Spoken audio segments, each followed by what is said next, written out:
Shalom familia de Ben Ezer, bienvenidos a Ecos de la Torá, una antología de comentarios a la Torá. Baruch atah Adonai noten haTorá. Entremos al comentario número 5 de la Parashá Vayikra. Nos encontramos ya en el capítulo 5 de Vayikra, Levítico. La Torá Emet trae el siguiente comentario. Dice que acerca del Corbán Olé Veyoret, ofrenda variable, literalmente no es ofrenda variable, sino ascendente y descendente, implicando que el alma anhela ascender y unirse a su Creador, pero inmediatamente comprende que debe permanecer en los mundos inferiores, que su verdadero objetivo es operar en sociedad con el cuerpo físico para elevarlo también a él a los más elevados niveles espirituales. La energía está definitivamente asociada a la materia. Los versículos 1 al 13, la ofrenda variable. Este pasaje entonces introduce una nueva variedad de hatat u ofrenda por pecado, cuyo costo varía según lo que puede pagar el transgresor. El aspecto variable del valor de la ofrenda está implícito en el nombre que le dieron los sabios, ofrenda que sube o baja. La Torá enumera tres pecados específicos por los que se trae esta ofrenda: el pecado de negarse a prestar testimonio, versículo 1, el pecado de contaminar objetos sacros, versículos 2 y 3, y el pecado de jurar en falso o incumplir un juramento, versículo 4. El segundo de los tres, el pecado por contaminar objetos sacros, sigue la regla general de las ofrendas por pecado, ya que quien lo comete, si lo hiciese intencionalmente, incurriría en la pena de caret o separación espiritual, y por hacerlo sin intención le corresponde traer un hatat. Los otros dos pecados son excepciones a esta regla. Capítulo 5, versículo 1. Y si alguna persona pecare por voz de juramento, siendo testimonio de un hecho por haberlo visto o sabido, y con todo esto no lo manifestare, él llevará su iniquidad. Juramento de testimonio. Siempre que hay una controversia monetaria entre personas, debe comparecer testigos si así lo solicita una de las partes. Si un testigo niega a saber nada al respecto, la parte que solicita su testimonio puede exigir que jure, ya sea dentro o fuera de un Beit Din, el tribunal rabínico, que está diciendo la verdad. Nuestro versículo trata de un testigo que ha prestado ese juramento y luego confiesa que mintió. A diferencia de todas las ofrendas por pecado que menciona la Torá, en las que el pecado fue cometido inadvertidamente, esta ofrenda solo se aplica si el testigo mintió en forma premeditada, señala el Talmud en el Tratado de Shevuot 31b. Ahora bien, el requerimiento de prestar juramento. La palabra Alá puede significar tanto maldición como juramento. Por esto, el hecho mismo de que nuestro versículo indica que le caerá una maldición a quien mienta al respecto es indicativo de la gravedad de su pecado, porque implica que al testigo que pervierte la justicia no prestando testimonio o juramento falsamente le corresponde una maldición, dice Ibn Ezra. Así como los sabios aseveran que un juez que emite dictámenes acertados es socio de Dios en la obra de la creación, podemos inferir que un testigo que niega a testificar merece condenación, ya que es como si hubiese contribuido a la destrucción de la obra de Dios. Cosa impura, versículos 2 y 3.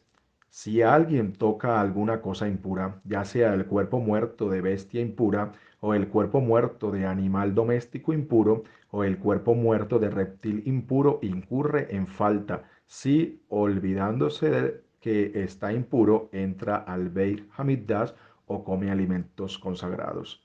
O si toca impureza humana, un cadáver, o cualquier otra cosa que lo pueda dejar impuro, y se olvida del hecho y luego lo recuerda, incurre en falta. Si es que come comidas consagradas, previamente deberá purificarse. Todos los mortales, incluso un sumo sacerdote, están sujetos a pecar.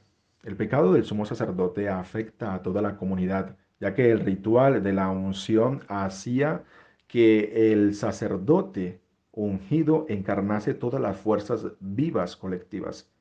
La falta o pecado de un sacerdote ungido o de cualquier persona que ocupase un alto cargo era mucho más grave que la de cualquier otro, ya que podía servir de ejemplo para el pueblo.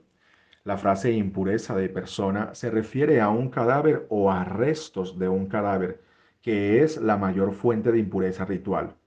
Uno será culpable si ingresa al santuario en estado de impureza ritual por haber tocado un muerto o incluso por haber tocado a una persona que ha tocado un cadáver, como lo veremos en Números capítulo 9, versículo 7 y capítulo 19, versículo 13.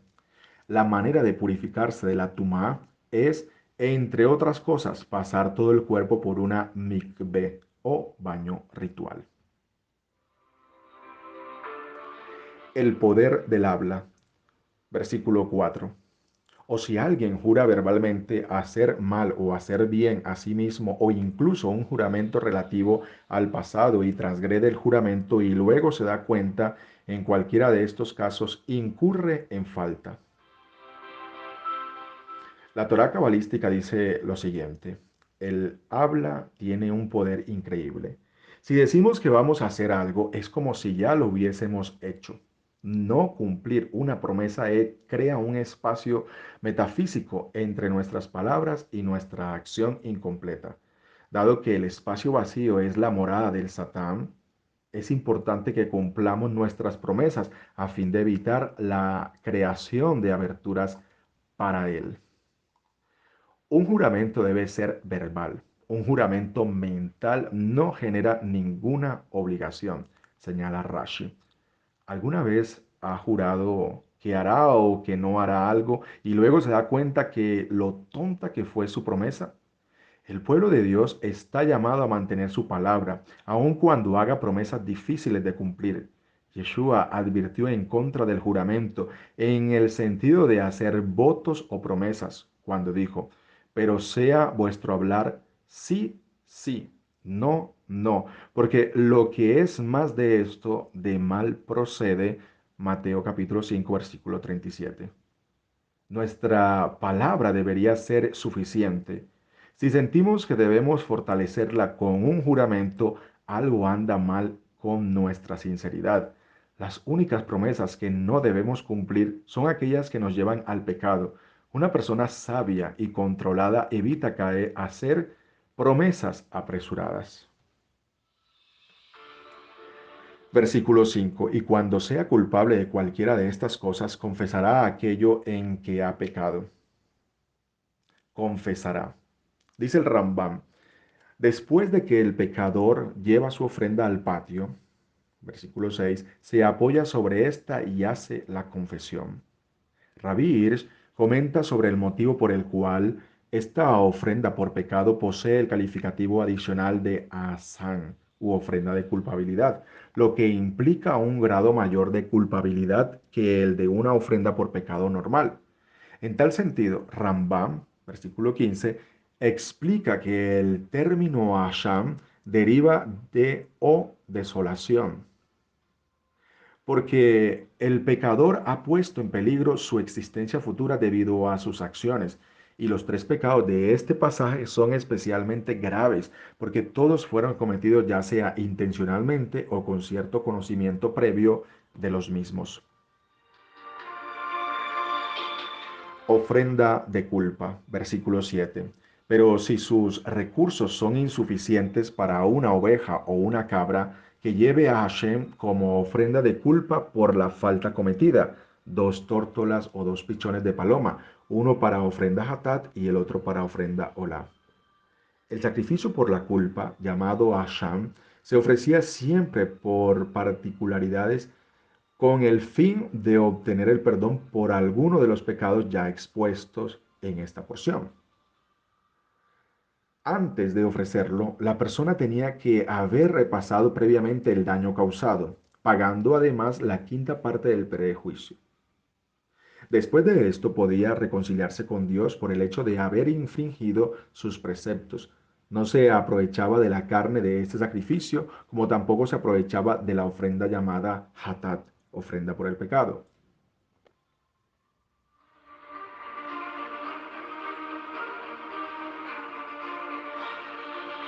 Versículo 11.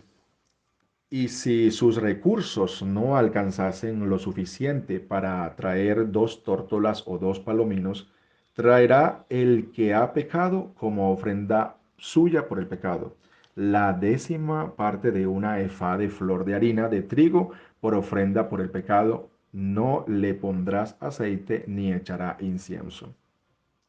Un décimo de efá. Dios tuvo lástima de las personas pobres y les asignó una ofrenda extremadamente económica para que pudiera pagar por ellas y así lograr expiación. Mas si personas pudientes trajesen esta ofrenda, no solo no lograrían expiación por medio de la misma, sino que serían culpables de llevar cosas no sacras al atrio del templo, dice el Tratado de Queriot 28a. Tanto al dar caridad como al traer ofrendas, la persona debe hacerlo de acuerdo con su poder adquisitivo.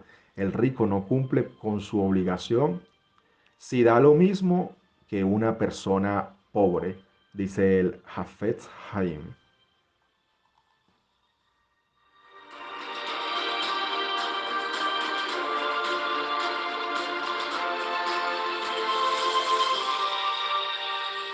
Una ofrenda por pecado es, resulta fuera de tono adornar una ofrenda que es para expiar por un pecado, y por ello no se agrega ni aceite ni incienso, dice Rashi. El Sefer HaHinuch añade que el aceite flota hacia la superficie de una ofrenda y ello simboliza grandeza, motivo por el cual se emplea para ungir a reyes y sacerdotes, de lo cual aprendemos que la persona que busca expiación no debe presentarse con ínfulas de grandeza, sino humildemente y con contrición. Otra explicación podría ser que la Torá tiene compasión de las personas más pobres y desea librarlas del gasto que conlleva comprar aceite e incienso. Una persona pobre trae una ofrenda vegetal, el sacrificio más pobre. Esto corresponde entonces a la plegaria del pobre, Salmo 102, que asciende a los niveles más elevados y es muy valioso a los ojos de Dios. Aún así, el penitente debe hacer un esfuerzo significativo para asegurarse de que su ofrenda sea aceptada. Su pobreza implica juicios que son difíciles de mitigar, dice el Yukitei Alajot.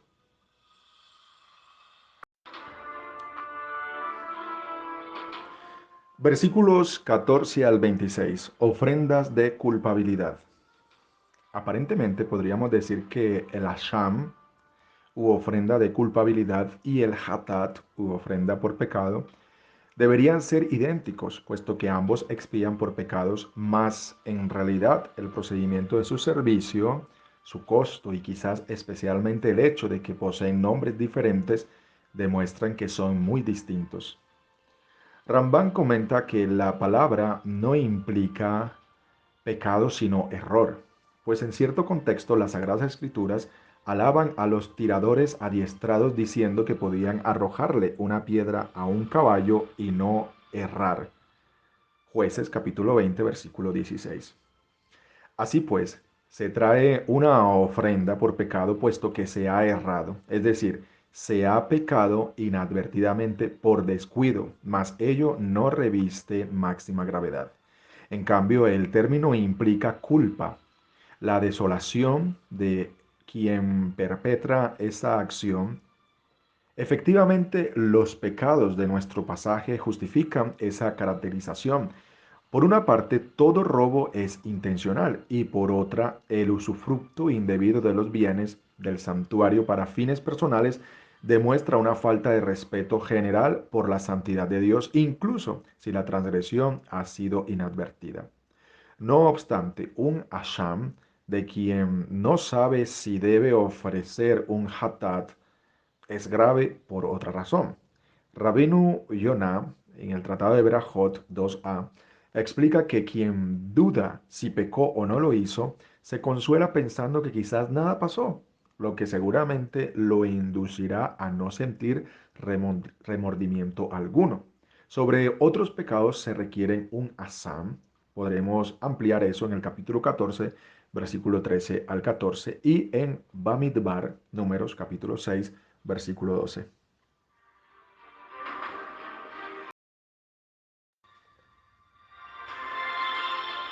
Tipos de ofrenda a Sham. Capítulo 5, versículo 14 y 15. Hashem le habló a Moshe diciendo, si alguien inadvertidamente comete una falta expropiando para uso personal algo que está consagrado a Hashem, que ofrezca como ofrenda a Hashem por la culpa un carnero sin defecto del rebaño de un valor mínimo de 2 shekel de plata. El shekel es la unidad de moneda para todos los efectos del santuario como ofrenda a Hashem por la culpa. El sacrificio a Hashem puede ser de 6 tipos. Primero, por expropiación indebida de objetos del santuario. 2, por la duda que uno pueda tener si cometió o no una falta que requiera ser subsanada por un sacrificio hatat. 3, por negar falsamente bajo juramento una deuda a un tercero. En este caso, si luego reconoce su culpa, debe ofrendar el sacrificio, además de devolver la deuda original más una quinta parte como sanción. Ofrenda a cargo del que cohabitó con una mujer media esclava y media libre es la cuarta clase de pecado. La quinta, ofrenda a cargo de un nazareno. Y la sexta es la ofrenda a cargo de un afectado de Zarat, dice la Torat Emet.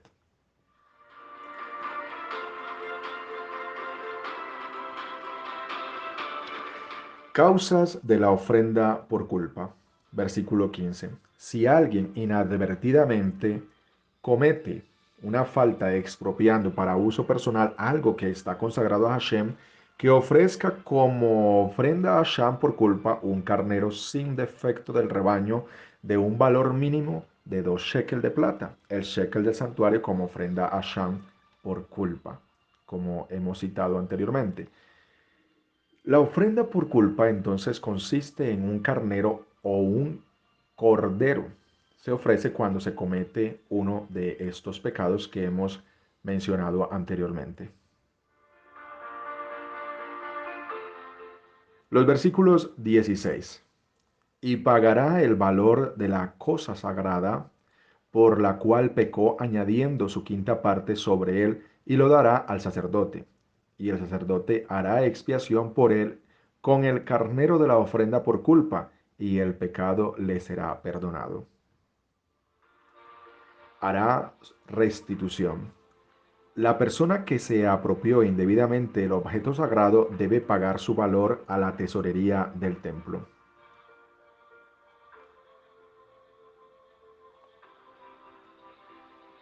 Un quinto.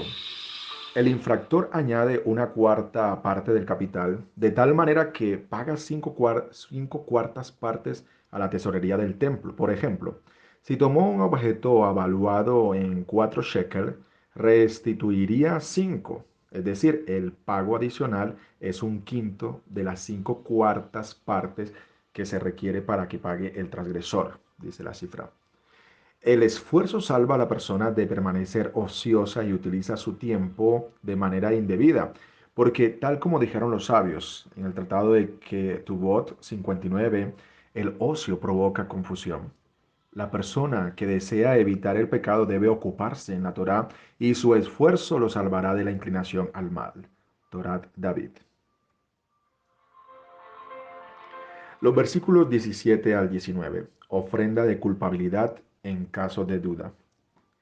El pecado por el que debe hacerse esta ofrenda es uno de los que, si se comete intencionalmente, conlleva la pena de caret o separación espiritual, y por el que un pecador involuntario debería elevar una ofrenda hatat por pecado. Sin embargo, en este caso la persona no está segura de si lo cometió o no.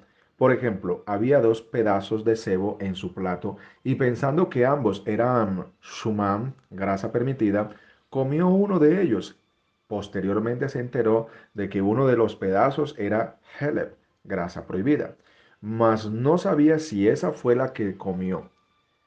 Por este motivo trae una ofrenda de culpabilidad en caso de duda, que protege a la persona del castigo mientras el hecho permanezca en duda.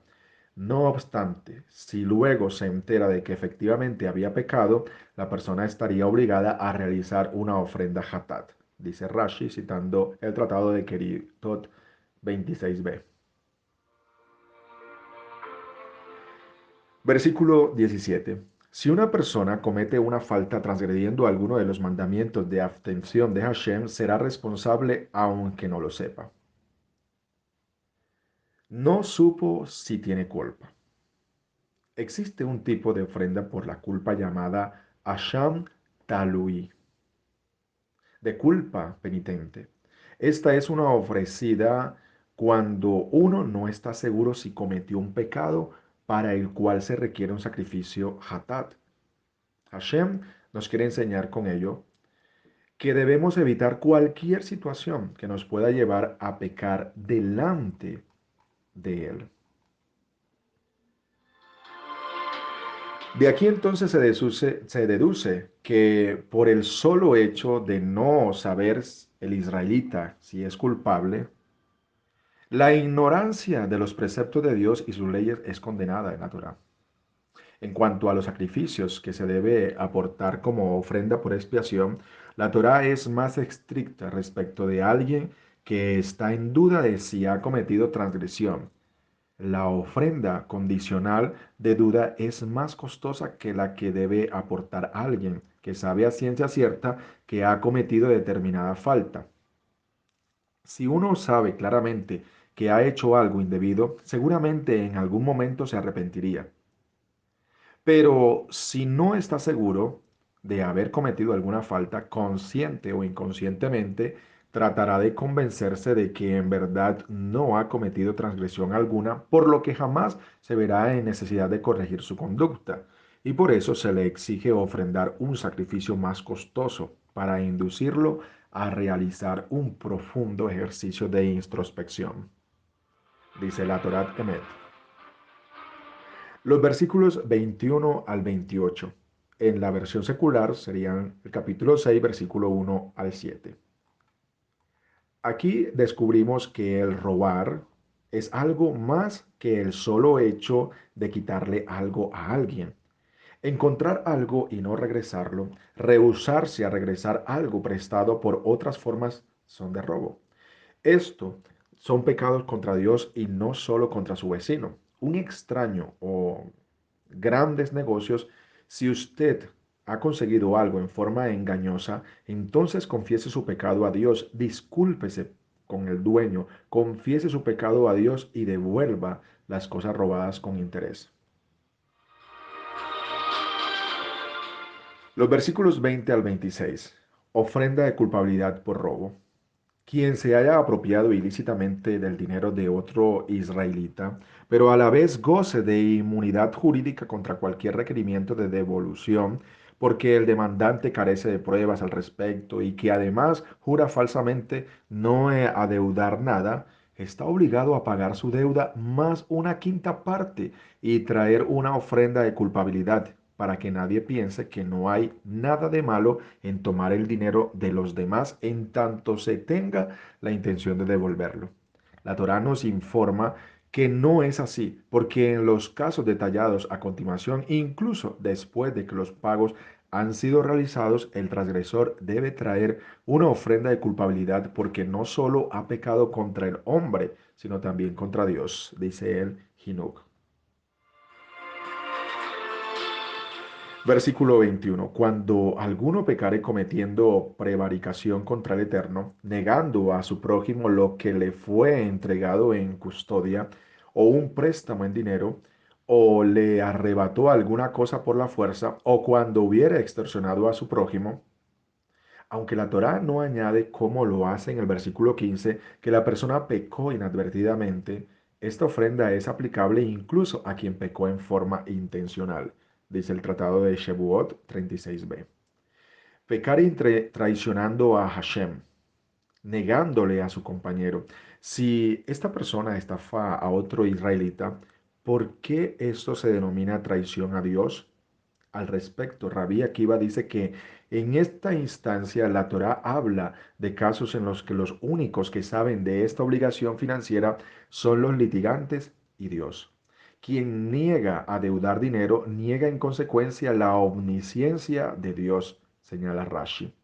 Por otra parte, Rabí Leví infiere en este versículo que es peor robar de un ser humano que robar de Dios, es decir, la propiedad del santuario. En el caso de quien toma propiedad del santuario, la Torá dice que es un pecado solo si esa propiedad es objeto de malversación, es decir, que efectivamente la utilizó.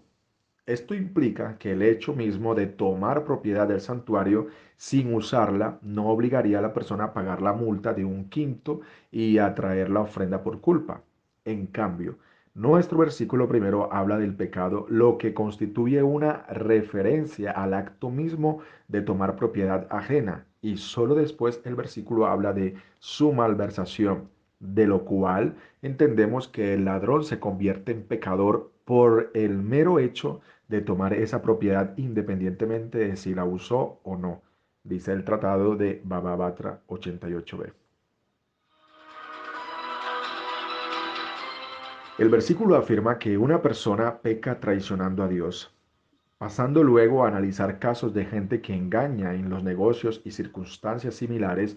En este sentido, los sabios comentan por el medio de la exégesis que quien transgrede contra Dios terminará por ser deshonesto contra sus semejantes. La Tosefta cita a Rabí Reuben, quien afirma que la persona más aborrecible es quien reniega de Dios, porque una vez que se repudia la autoridad del legislador del mundo, con toda facilidad puede transgredir todas las normas morales. El ateísmo es el precursor de la decadencia moral, pues sin normas decretadas por Dios, el ser humano tiene todas las facilidades para intentar justificar cualquier atropello. Una vez que el hombre se abroga el derecho de decidir lo que es bueno y lo que no lo es, inmediatamente desciende al abismo de la amoralidad, como la historia contemporánea demuestra de manera fehaciente, señala Rabbi Joseph Dobbs Solovesti.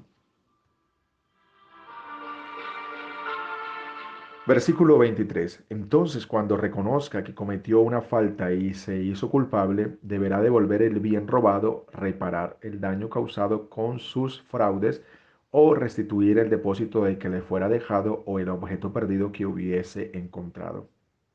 Hashem no tolera el robo de ninguna forma, bien sea en los sacrificios o en lo mundano. Los comentaristas dicen que Israel no quiso donar dinero sucio, mal ganado, por eso vinieron a donde Moshe para que les dictaminara a cada uno, según su caso, los veredictos respectivos y así poder donar dinero limpio para el santuario. Así ocurre también con el proceso de los sacrificios de las aves. Ciertos miembros de estas aves tenían que ser quitados ante las ofrendas a Dios, como por ejemplo el buche y el estómago, ya que como las aves vuelan por todas partes y se alimentan de lo robado, Hashem ordenó que la Torá de quitarles estas partes, que están llenas de robo. Pero como las vacas, los únicos que comen es de lo que sus dueños le dan, es decir, no roban para alimentarse, entonces sí pueden ser completamente ofrendadas a Kadosh Baruj Hu, sin ningún problema. Para los sabios de la Torá, los korbanot son sombras de la redención mediante el Mashiach. La muerte expiatoria de un animal o un mártir israelita tiene validez delante de Akadosh Baruj Hu. Tenemos méritos a través del Corban hombre, Yeshua Hamashiach. Bajo otro tenor en los Salmos 50, versículos 7 al 14, encontramos la siguiente enseñanza. Oye mi pueblo y hablaré. Oh Israel, y atestiguaré sobre ti. Dios, Dios tuyo soy yo. No por traer tus sacrificios te reprocharé, ni por tus holocaustos que deben estar delante de mí siempre. No tomaré de tu casa un ternero ni de tus rediles chivos, porque mío es todo animal del bosque. Los uros que están en 1000 montes, Yo conozco toda ave de los montes y lo que se mueve en el campo para está conmigo. Si tuviere hambre, no pediría a ti porque mío es todo el mundo y lo que lo llena. ¿Acaso yo comeré carne de animales cebados o sangre de chivos beberé?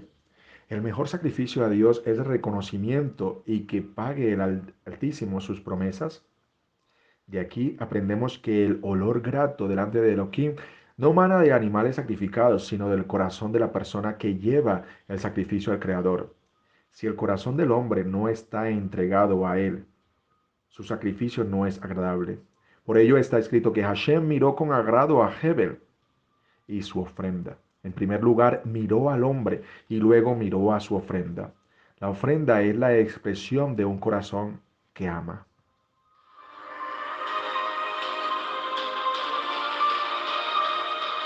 Conclusión para Shah Vayikra. Al inicio de esta parashá nos preguntábamos, ¿qué sentido tiene sacrificar un cuadrúpedo o un ave para acercarse a Dios? ¿Acaso Hashem está necesitado de la carne, sangre y grasa del animal? Las enseñanzas hasídicas nos enseñan que cada persona posee dos impulsos. El primero es el animal y el segundo divino. En otras palabras, tenemos dos sensibilidades encontradas, una que es atraída hacia lo animal, lo tangible y lo egocéntrico, la segunda que sensible a lo divino y trascendente es el alma divina. Lleva al hombre a cumplir con lo correcto, pero debe esquivar primero los obstáculos que le presenta el alma animal. ¿Por qué no hacemos siempre lo que sabemos ser correcto? Las actitudes posibles respecto a lo que debemos hacer son tres: rebelión, terquedad y mansedumbre. Nadie, casi nadie, le agrada recibir órdenes. Cuando se ven amenazados o desplazados por la autoridad, algunos reaccionan rebelándose. Entonces hay quienes lo hacen de forma agresiva como el toro, mientras otros lo hacen de manera pasiva, agresiva, con terquedad, representada por el chivo. Pero hay un tercer escenario, el destacado por la presión social. No se anima a ir contracorriente para hacer lo correcto. Ese carácter es denominado ovino. La idea es que para acercarse a Hashem también hace falta sacrificar el animal personal, o sea, lidiar con los obstáculos interiores, enfrentar la rebeldía, la terquedad y mansedumbre personales que impiden que nos liberemos de la faceta animal de nosotros mismos para poder encontrarnos y conectarnos con nuestra dimensión divina. ¿Cómo se hace para lidiar con el animal personal interior? Sublimándolo y realzando el carácter positivo de cada una de estas tres naturalezas. Ser agresivo como el toro y terco como el chivo es bueno cuando uno aplica dichas características en su lucha por el bien. Ser manso como la oveja sirve cuando el ejemplo que uno sigue es positivo. En síntesis, la faceta animal de cada uno de nosotros no es necesariamente negativa, sino que depende del contexto. Lo fundamental es distinguir si estamos en control de estas facetas o si estamos siendo controlados por ellas, señala el Aish latino. Que el Eterno nos ayude a unirnos a Él en verdad y con sencillez y que tengamos el mérito de regresar a sus pies en arrepentimiento perfecto, hasta que seamos incluidos en Él completamente ahora y siempre. Amén y amén.